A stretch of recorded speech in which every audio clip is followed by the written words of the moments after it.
Welcome back to another episode of Pokemon Knowledge. I'll tell you right now, I'm very excited about the conversation we're going to have today because that's on sealed product. But I will let you know that I've been very hesitant to make a video that's been 100% focused on sealed product. I have talked about it in other videos. I've alluded to and I've hinted to certain aspects or certain thought processes that I have. But at the end of the day, the reason I haven't made an entire video about it is because it's not a simple topic. And I know immediately people look at sealed product as a whole and they think it's very cut and dry, but it's not. They look at it this way. They say, well, vintage is scarce. Vintage is going to keep going up in price. Modern has been printed to oblivion. We're going to see modern prices crash. And that's instantly what a lot of people talk about. And they don't really want to ever expand more from that. Well, what do you mean by that? Do you mean vintage product because of the scarcity rarity factor? Or are you just talking about modern prices that, sealed products will drop? Guess what? We've already seen that happen. But these could be buying opportunities. And really, that's what I'm more or less going to focus on in this video, is talk about the prices for sealed vintage and sealed modern, and are they actually good buying opportunities right now? Because when you real quick on the outside looking in, we're starting to see some price retraces for sealed vintage that we might not have expected to see so quickly. And with modern, we're starting to see prices retrace, especially when it comes to sealed product and booster boxes for like battle styles and sets like this, where we're starting to see some of those dollar amounts in between that $80 to $90 for a booster box that a lot of people, including myself, we've had this conversation videos in the past, and we're not going to focus on it too much, but prices we never expected to really see again. So that's what I want to have in this video, is just a conversation. But in order to have this conversation, you gotta be very precise, you gotta be pinpoint. And for right now, at the beginning, we're going to really spend a lot of time and we're going to focus on vintage sealed product. Then to have this conversation, you really got to say, okay, if you're going to talk about sealed vintage product, well, what's considered vintage at this time? And yeah, you can talk about vintage versus semi-vintage versus semi-modern versus modern, and it gets super confusing and super convoluted.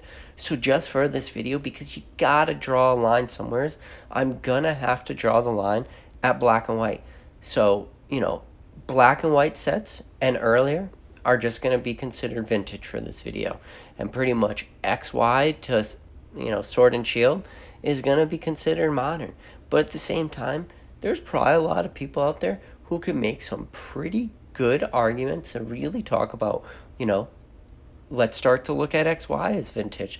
Let's start to look at Sun and Moon. Let's start to look at, that's pretty much as far as I'm willing to go with that. And honestly, guys, I'm just not ready to have that conversation yet. While I think there is some merit, and I think people could make a strong argument for it, I just can't do it. So I had to draw the line. And like I said, I drew the line at black and white. Then a lot of people, we think about vintage, we think about, the WotC stuff. But why do people care about sealed products so much? And when it comes to vintage, why do they really focus on it? And again, it's not a simple answer. It's a multitude of reasons. The first thing is a lot of people look at sealed vintage product and they look at it as rare, they look at it as scarce, but a lot of people are really looking at the dollar amounts. Not just the dollar amounts at what the physical cards within the sealed product are worth, they're just looking at sealed product as itself as acting almost separate from the cards inside. And a lot of that is people have seen crazy prices for a lot of this stuff. And when I say crazy prices, I guess it's real easy to just point out the elephant in the room and, exactly what has first edition base set done. It's gone up astronomical. Some of the biggest gains we've seen in this hobby as a whole has definitely been in that sealed, first edition base set product. And what did we really see? Yeah, there was a lot of catalysts. And the cards within the set, we saw huge explosions and all this stuff. But at the end of the day, it had more or less took on a mind of its own. And sure, you can go through like the whole Logan Paul hype and everything that's been surrounded. But I'll tell you what, the prices that first edition have reached when it comes to sealed product, we're not seeing strong retraces. And when I say strong retrace, I'm talking about like that $250,000 mark for booster boxes. You would think, okay, if hype died down a little bit, maybe you'd see those booster box prices, retrace real hard. No, they're not. There's a new price point for a lot of that stuff. So instantly, a lot of people were priced out of that, and it makes sense. So what did they do? They quickly scrambled and they did their best to pick up anything else from within that era. And I say that era, I'm talking again that like 1999 to 2003 Wizard of the Coast era. People just scooped up whatever they could. And then this is where it gets tricky too, is a lot of people, you think sealed product, pack fresh cards, they start to see the prices for graded cards, and it makes sense. And I know a lot of the stuff I'm saying is super obvious and people are probably rolling their eyes for what I'm saying, but I'm just explaining the mindset of why it's important. But trust me, there's a point to all this. But again, people, when you buy sealed vintage product, you hope for 10s and you settle for 9s. And yeah, a lot of times you get a lot of cards that are a lot of issues to them, and you might see those 8s or 7s.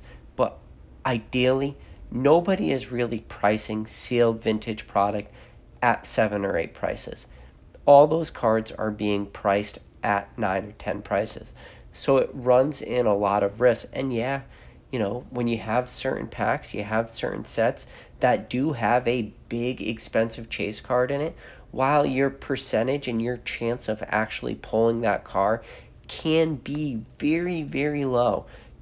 A great example being like EX Deoxys. Again, I know that we just hopped out of Wizard of the Coast, but when you break down EX Deoxys as a whole, your expected value for a pack is like nothing compared to the actual price of the product. And where's all your chase going to be? All your chase is really going to be going after the gold stars. So like that is the tricky part of it. But then there was a lot of sets which saw explosion happen for a lot of like the commons and uncommons. Prices people didn't really expect to see. Great example being like unlimited base set. And then it comes into that weird conversation of, okay, if you have like decent value in unlimited commons and uncommons for base set, if you have them graded, which previously that never even freaking existed. So now when you can go pick a card that was more or less worthless, even at high grades, send them away for grading, hopefully get back a high grade, flip those cards. There was just like all these weird freaking catalysts that never really existed. And I think a lot of people, they instantly think they're comfortable with vintage. They understand the thought process, and that, through vintage, you open stuff, you send away the chase cards for grading. It was a very strong polarizing difference where now you could open up packs and send away all the cards. Now, whether or not those cards in reality are actually rare or they are actually scarce is a separate conversation. But for a time in the market, those cards were pulling in a huge premium. Don't get me wrong. To have this conversation, you have to talk about turnaround times for grading card companies, chances of getting those cards back, the flood of cards that are going to hit the market. And yeah, all these things, sure, those are great conversations. But I'm just letting you know, at the time, 2020-ish, that was a mindset that a lot of people had. And at the end of the day, when you looked at it and you broke it down to its core, in a way, it more or less made sense.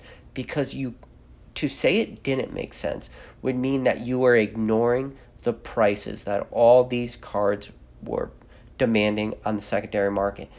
And again, like I said earlier in this video, whether or not you think those prices were justified doesn't matter, because it does not change the fact that the prices were actually there. So there we are. That was 2020. What did we finally start to see? We saw this retrace that everyone knew was going to happen. And then what did we also see happen? We saw the prices now retrace for a lot of these sealed products, which is great. But there was a huge catalyst that also happened, is that so much vintage product was open in that 2020, period of time. Probably more vintage, and again, these numbers are totally speculative, and I have no way to prove this, so go ahead down in the comments and tell me why I'm wrong. But I'll let you know right now. In my opinion, the amount of product that was open in 2020 was probably more sealed vintage product opening than we had seen opened in the previous 5 to 6 years combined. And I know what a lot of people are thinking. How could you possibly know that? And I don't. It's just a guess. And when I say it's a guess, the demand for product was so astronomically high. But it brings up this weird catalyst and this weird situation we are now in. If you had so much sealed vintage product opened, and now we're starting to see prices retrace for that, it is very counterintuitive because you would expect that because so much vintage product was open, that the product that is left on the market for sale, you would expect that to be much rarer and now in turn much scarcer to have that actual physical, say, pack of cards sealed. But we're not seeing that.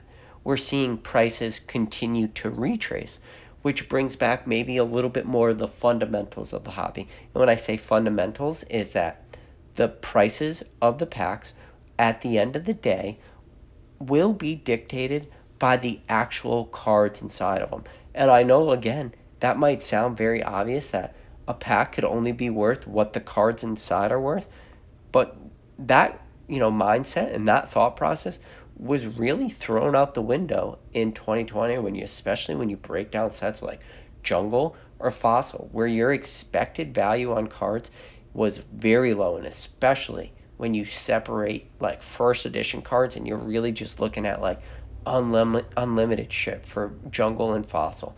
The expected value in those packs is so low, and people were paying huge premiums. And I don't know if their huge premiums people were paying was just to actually own this sealed product again, or if sadly, it was to open a lot of this stuff, which at the end of the day is almost, a little bit of a travesty within itself. Yeah, that's one school of thought is okay, the prices of the actual cards within the pack are what's helping to drive down the price. But then there is a very important second school of thought that not a lot of people are really talk about. I've heard a few people mention it, but it's just the fact that, okay, all this sealed product was on the market. There was a huge flood. And the end of the day is, well, why was there a flood of this vintage stuff hitting the market? And the truth was because the dollar amounts have had increased so high that people that were sitting on this product for a long time finally started to see some of these dollar amounts that made a lot of sense for them to start selling. But the question has to be asked is, if so much of that was opening, well, why are you seeing prices retrace if it's not because of the inherent value of cards in the pack? There could be an conversation, there could be an argument to be made, is just that people were very spoiled with how much product actually hit the market in 2020 and 2021. So a lot of people now just believe that a product which is very scarce, is very rare, is no longer rare because it's so easy to pick up, packs, whether you can pick up a pack of pretty much any vintage set on eBay right now. And there's a lot of, really respectable sellers on a ton of different platforms selling packs of these vintage products. And as we're starting to see happen is a lot of their prices are starting to retrace very quickly. And yeah, a lot of this is perpetrated by, middlemen services or people that are acting as middlemen facilitating these pack sales and stuff like this. So people, maybe they're getting scared. Maybe they're starting to see the boat sail away. They're thinking that they're never going to see some of the returns that they could have, actually got at the height. So now they want to flood their product onto the market. But if this is true, and this is actually a catalyst, this could even double up and make it a perfect storm in a couple years from now, where right now, because there's so much of this stuff on the market, this might not really be the norm going forwards.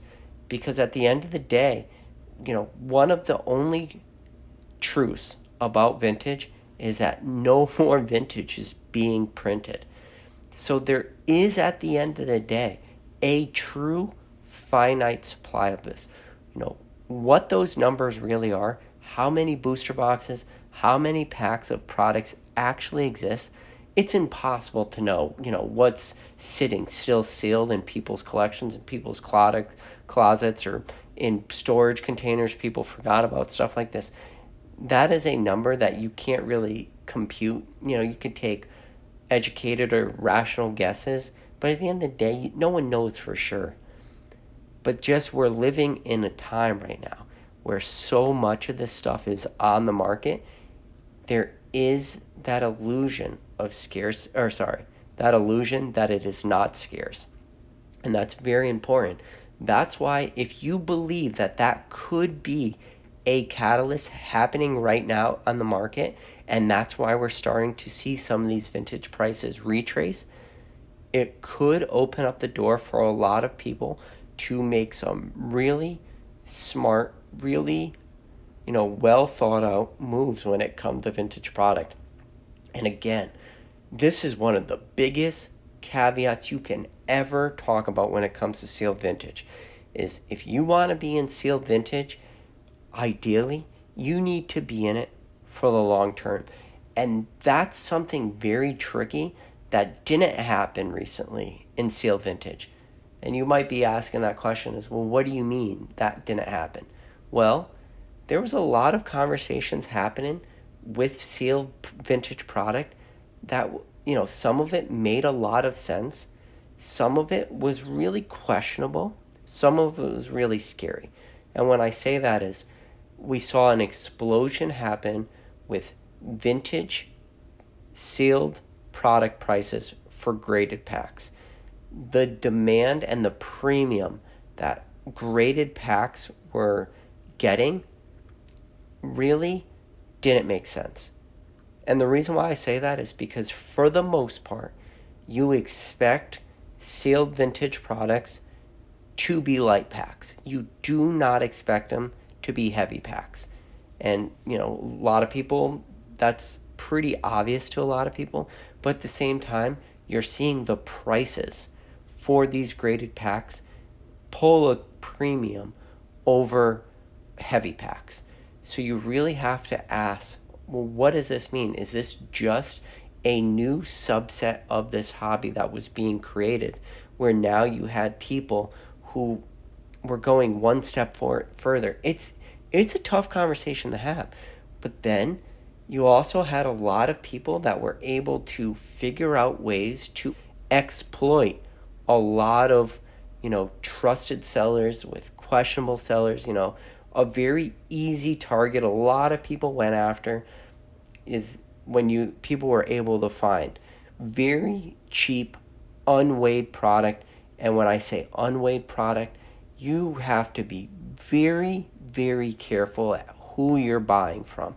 And the reason why is, yes, there are sellers out there that are extremely trustworthy, open up booster boxes and sell those products as truly unweighed. And then there's a lot of people out there who sell product as unweighed, even though it's obviously weighed. And what happened is there was a small group of people that were able to realize what was going on, and that people can pick up truly unweighed packs from very trusted sellers, get those packs sent to them, instantly weigh those packs. If those packs were indeed heavy, they can then sell them as advertised heavy packs, meaning a pack on a scale which, was considered heavy. They would then get a premium for that heavy pack. And again, this is stuff that is very counterintuitive from people when I say collect and sealed vintage is a long-term investment. You had people who were, again, getting these packs weighing them, selling them if they were in fact heavy, getting then that premium, making a very quick percentage at a higher dollar amount. And then if the packs didn't weigh heavy, they would do something, very different, which is not ethical at all. But they would sell those packs again, instantly flip them because they knew that they were truly sealed, untampered with vintage packs. They would sell them again as unweighed, try to get money back, or they would send those cards away for grading. Luckily, the grading turnaround times for PSA pack grading was very long. And honestly, a lot of people didn't even realize this. When PSA closed down and they had their huge closure, they were still accepting packs for grading.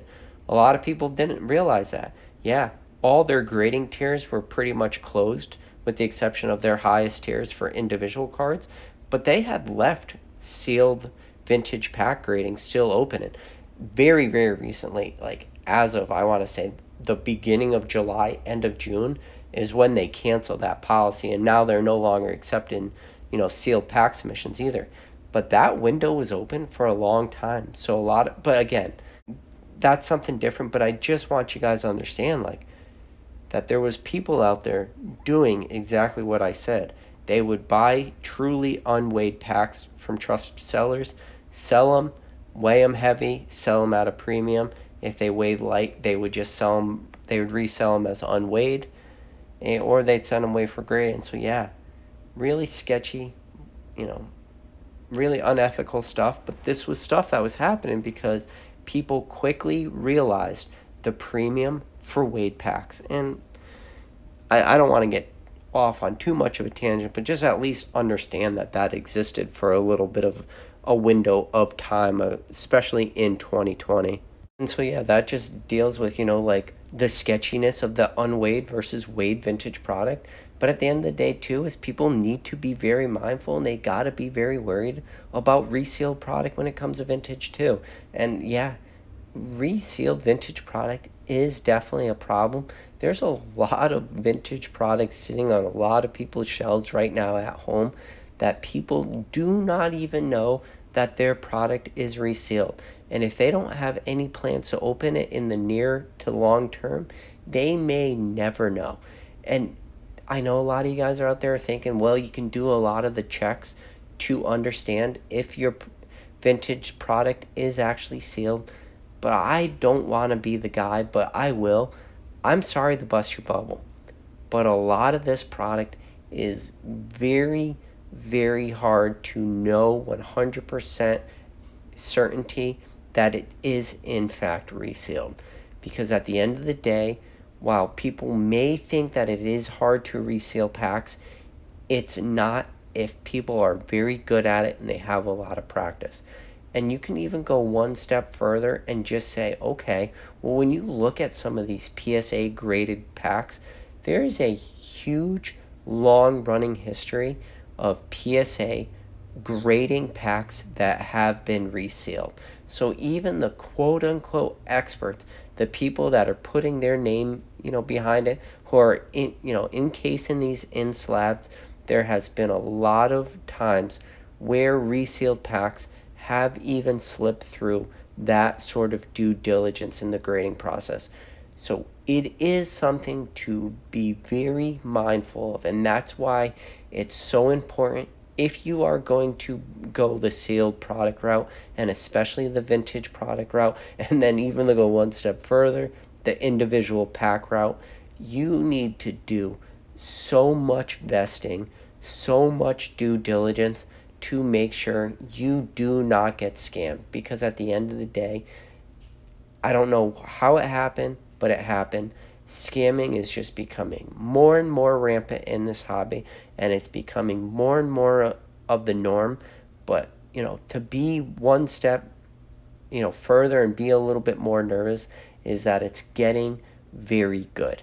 People that are really going to scam you and try to get your money are going to put in the due diligence. They're going to put in the time to scam you in a way that you're not going to know. And the reason why a lot of this is happening is because of the price increases we're seeing for so many of these products, that it makes a lot of financial sense for a lot of these people to do extremely unethical stuff. But that's why it's important for you as the buyer to really do your homework, really, really do your due diligence. And I cannot emphasize that enough, because if this is the route you want to go, and that's that vintage route, please be very, very mindful of who you're buying from. And hopefully you have some sort of pedigree of where that product came from. And at the end of the day, yeah, you might actually have to pay a premium to get that guaranteed, untampered with product. And, that is a very important thing too when looking at prices for a lot of this stuff. And then when it came to vintage product, if people knew how to look and they didn't just get focused on the very obvious shit, like people would just go, I'm going to buy a booster box, I'm going to buy a blister pack, or I'm going to buy a single pack. And there's no other way to get vintage product. Well, is that really true?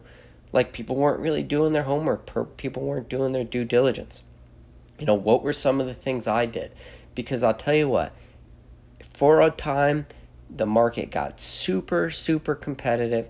It was very hard to find any sort of good deals. So what did I have to do? I had to start, going in areas that I thought the undereducated person in the hobby was not looking.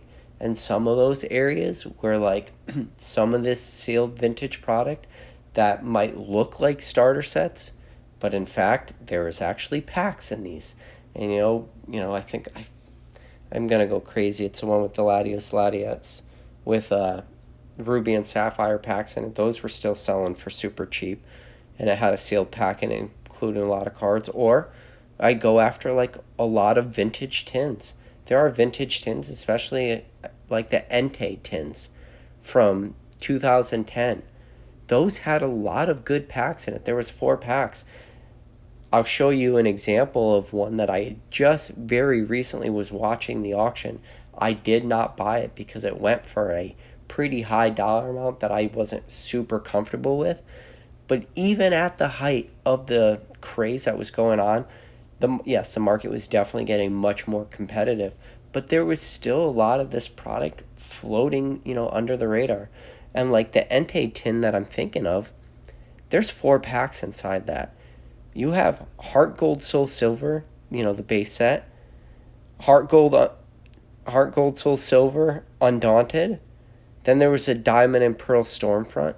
Stormfront really picked up this year, and definitely last year too. And yeah, did Stormfront probably pick up because of the secret rares?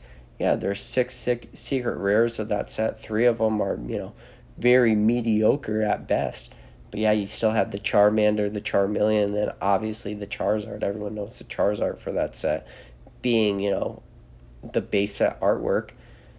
Your chances of pulling a secret rare, extremely low, but it doesn't change the price of those packs. And then after that was still a Platinum Arceus pack was in it. Those are 4 pretty, sought after packs. And those tins were not selling for a lot of money.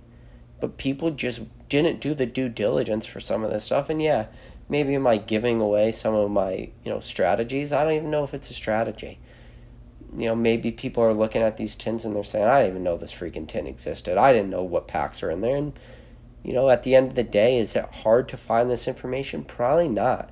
Because you could probably just do a simple YouTube search. There's so much information on YouTube opening different stuff. And yeah, it's probably a video that was made a long time ago. But I'm sure you can find it. And not just for this product, but for every single product out there. At this point, there's a video that exists for almost every single product out there. And you could understand what's in it. But not only that, you have, yes, the main Entei promo that you can see on the tin, but this tin even went one step further and had the second, like the Shattered Hollow Entei that was in there. Like, it was a good tin. And yeah, sure, am I really focusing on one single product that I happen to buy? Yeah, I didn't buy this one that you're seeing on the screen that sold for over $400.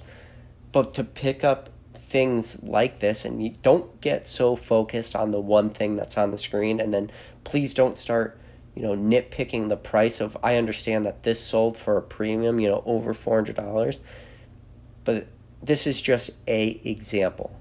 And when I say a example, is letting you guys know that there are products out there that exist like this. Do they come up every single day? No, they do not. Am I going to show you products to go out and buy that I'm currently, watching or on my watch list or something that I plan on making a move for? No, I'm probably not going to do that either. But I'm just going to give you guys an example. And then hopefully you can then use a little bit of due diligence and put a little bit of time in it to go find these products for yourself, because they do exist. And they exist in a multitude of different areas across the spectrum and a lot of different products. But, that's the conversation too, is a lot of people were focusing on a lot of these packs, spending a ton of money, but they can go out and get this product for a lot cheaper, even at the peak of demand. And that's just something I want you guys to at least keep in the back of your mind. So now we'll have the conversation. Is vintage product still investable? Is it still a good buy? And I'd say yes. And the reason why is because if you can get your head out of the sand, if you can start to realize that there is a lot of different products across the spectrum for a lot of different sets, like I said, from, base set, first edition, all the way up to, all the black and white stuff, everything in between. If you understand the sets, if you understand the chase cards, there is value, and I do believe that we will continue to see prices increase in the long term. I think there's a lot of value out there in a lot of this different product. And yeah, if you want to go the more safer route, go the blister pack route. And not only go the blister pack route because, maybe you're more or less guaranteed for this stuff to be unweighed. And yeah, can you make the argument that blister packs are weighable? Yeah, maybe. I know there's like atomic scales out there and stuff that work like this, but I've never seen weighing blister packs really work. I know a lot of people have said they've done it, but I've just never seen it done. So yeah, that might be a definitely a safer route to go. But and I know I'm just going to repeat myself, but do your due diligence. Be very mindful of how you're doing it. But if you are smart, buy vintage product. It could be a decent investment in the long term. And then next we'll just talk about modern. And modern, it pretty much comes down to one word, the R word, reprint. What does that mean? It could mean a lot.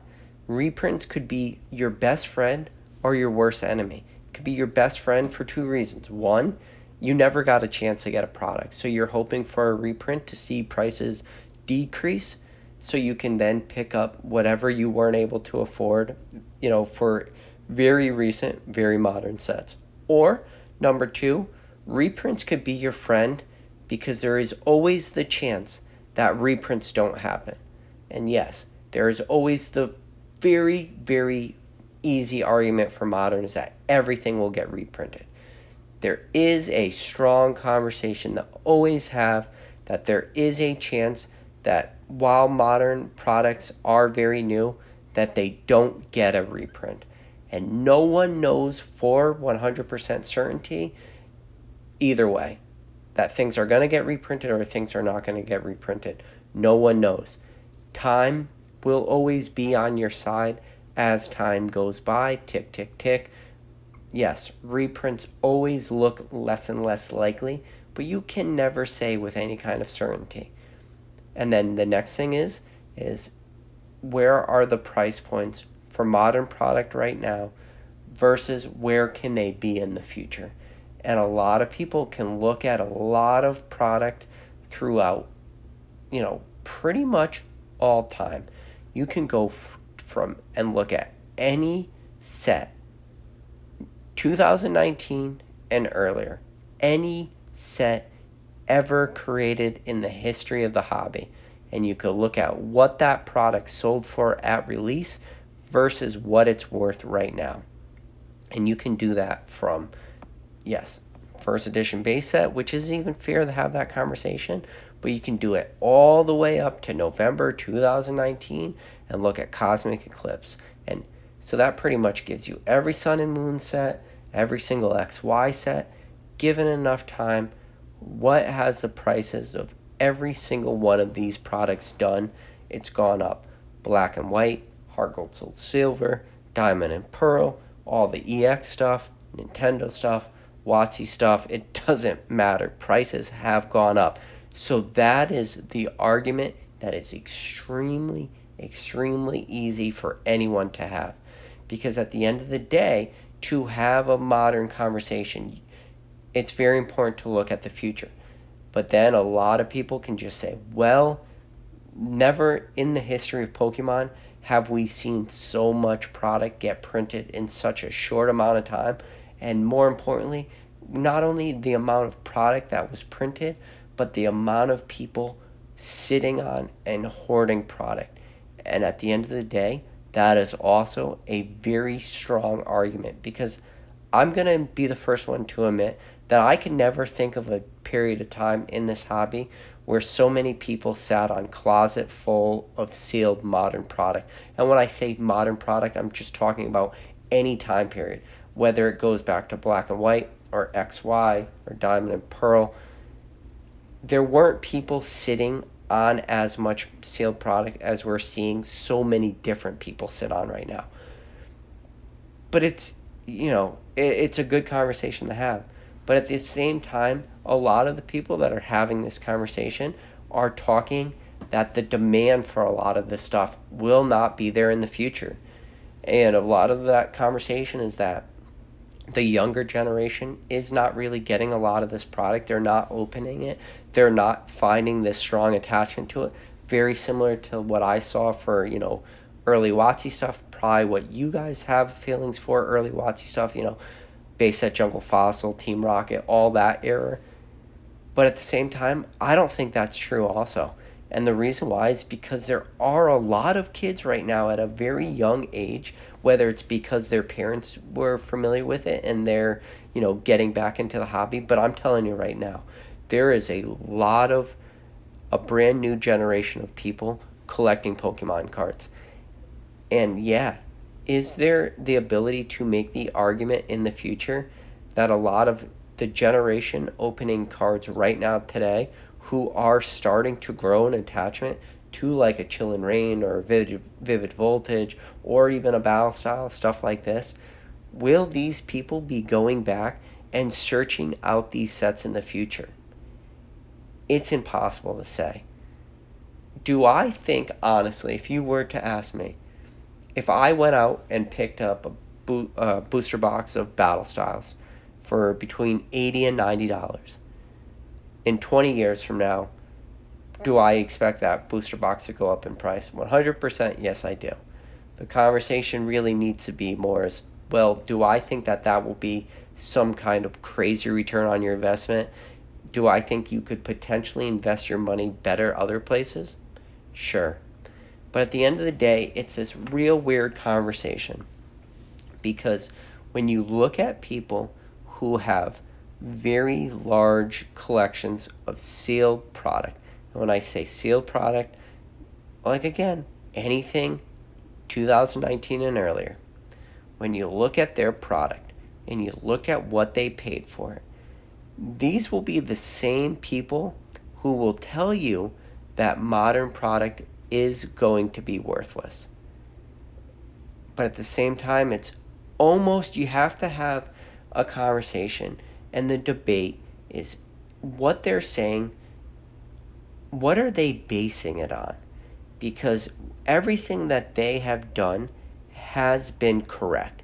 They have not been wrong. Their product is all worth an astronomical price higher than what they paid. Like, people that are sitting on booster boxes of all types of different stuff, all these EX series booster boxes people are sitting on, look at some of the people that have picked up Skyridge booster boxes for extremely low dollar amounts, stuff like this. These people all have seen huge returns on what their product's worth. But they will always be the very first ones to tell you that modern product will be worthless in the future. And it's just hard to argue the history, and I get it. It's important to have these conversations. And I know a lot of people are just going to hear the end of this, and they're going to be very decisive. They're going to be, probably upset in the comments that they're going to say modern product will be worthless. And that might be true, but we do not know that to be true 100%. And a lot of people talk about like, well, modern English product isn't where you want to be. Where you really want to be is modern Japanese product. You know what? I don't agree with that though. And I'll tell you why. Because while, modern Japanese product might be a little scarcer here in America, it is not scarce in Japan at all. There's a ton of it that exists overseas. So I don't like to hear a lot of people make that argument. If I were to invest in modern product, I would definitely want to invest more in modern English product. And again, you need to pick up that product at or below MSRP to really be successful in the long term. And sure, at the end of the day, this channel, when we talk about Pokemon, we talk about investing, we talk about the long term. I'm always talking about Pokemon in a sense that you have the money available to spend on this. This should not be your primary investment strategy at all. It should maybe just be something you either do one for fun or something that you're going to, subsidize your other investment strategies. I'm not telling you to go all in on any of this stuff. So, with that said, if you do have the ability to pick up some of this stuff at $90 and sit on it for the long term and see some sort of investment return, I think it's I think you're going to do fine in the long term. But yep, I think this just turned into a very long video, and I think this is the reason why you don't see a lot of people really go into the sealed product conversation, because at the end of the day, while this video has been going on for a long time, we haven't answered everything. We haven't had every single debate. There is so much to talk about when it comes to sealed product from both vintage and modern. I want to know your guys' thoughts down in the comments below. I know I haven't made a lot of videos lately. It's just I've been so busy at home, especially with the new baby. But I do promise I'm going to try to put out as many videos as I can. But other than that, listen, if you're new to the channel, you've made it to the end of this video, you listen to me rant like an absolute maniac, and you're not subscribed, do me a favor. Go down below, hit that subscribe button. Other than that, hit the like button, and I'll catch you guys on the next video.